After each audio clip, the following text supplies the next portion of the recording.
Un site internet pour un artisan couvreur. Combien ça coûte pour de vrai en 2026? Et surtout, comment on s'assure que ce n'est pas juste une dépense, mais un vrai investissement qui rapporte des chantiers? On va décortiquer ça ensemble. Allez, mettons-nous en situation, une situation que tout le monde connaît. Il pleut des cordes, une tuile a bougé, ça goutte dans le salon.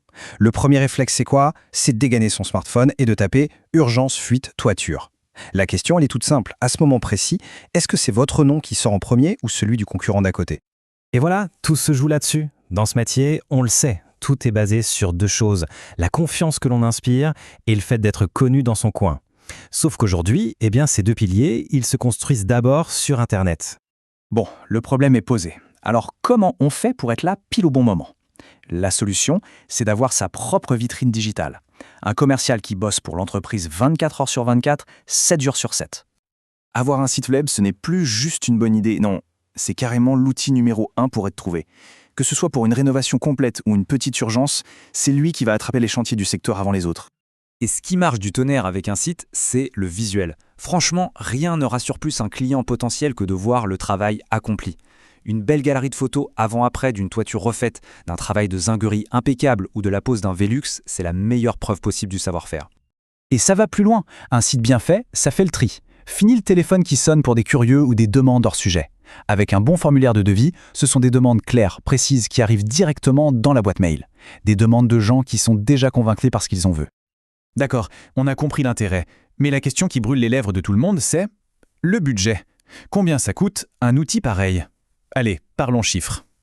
En gros, on peut voir ça en 3 grandes catégories. D'abord, le site vitrine de base, on va dire entre 800 et 1500 €, histoire d'avoir une carte de visite en ligne.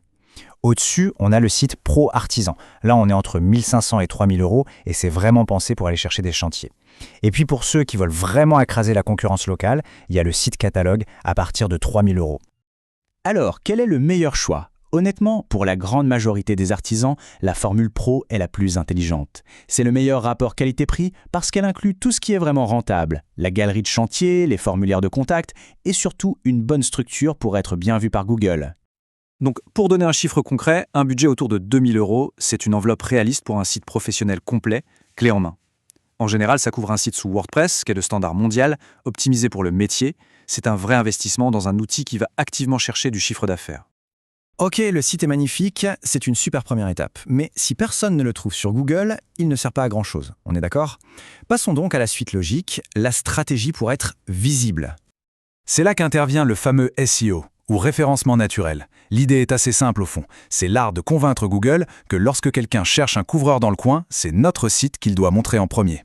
C'est un travail de fond, mais une fois que ça marche, ça amène des clients en continu, sans avoir à payer de pub.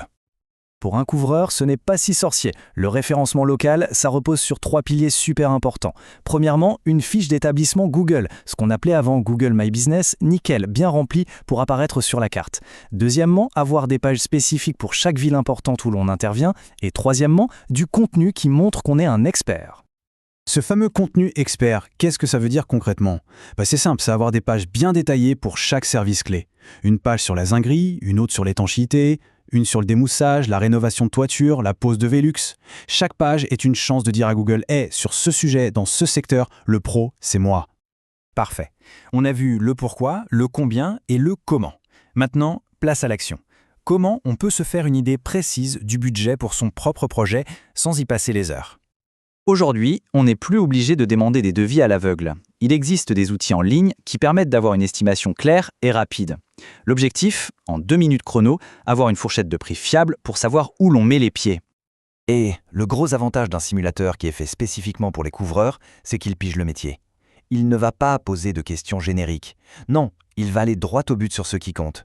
La gestion des urgences, la zone d'intervention précise, l'importance de la galerie de chantier pour donner un prix qui a du sens. Pour conclure, un site web pro, ce n'est vraiment pas une charge. C'est sans doute l'investissement le plus rentable qu'une entreprise de couverture puisse faire pour rassurer sa croissance. La vraie question au final, ce n'est pas faut-il en avoir un, mais plutôt combien de chantiers est-on en train de laisser aux autres en attendant.